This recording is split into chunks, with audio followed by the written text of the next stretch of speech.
Today I'm at Packwood House in Warwickshire, one of my favourite National Trust gardens, which has been really sensitively developed over the last 20 years by head gardener Mick Evans. If you're creating or improving a garden, it's important to think about the local conditions, the soil, existing features, buildings and the spirit of the place.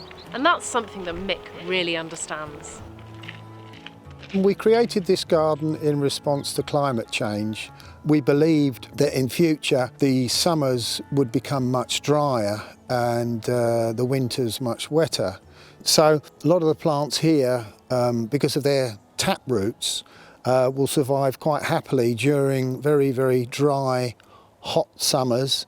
But also because we use this very free draining substrate of crushed brick, they would survive quite happily throughout the winter as well. And so how's the experiment going? Are you finding you can grow a really wide range of much more drought tolerant stuff? Yeah, I think so. I mean, I find that if you're working with things like the sempervivum here, you know, you will eventually, because of its free draining characteristics, this soil, this will become a carpet. And so therefore you're dealing more with texture, which is another dimension to your planting in your garden.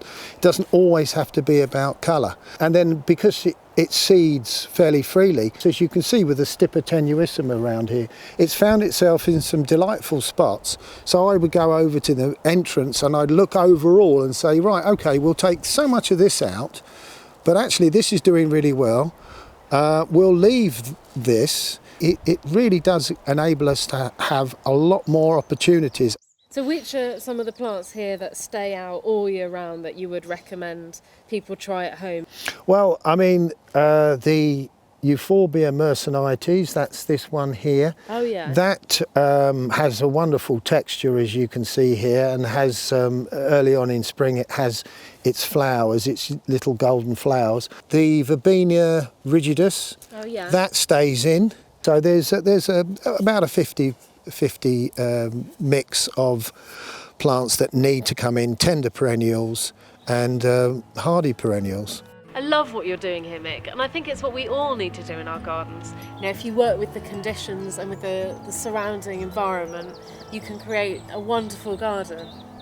Yeah, I think the main thing is to, whatever you're doing design-wise, is always to consider every single aspect. Think about how it will harmonise. If you plant considering colour, considering shape and form, it is so fulfilling and you usually come out on top.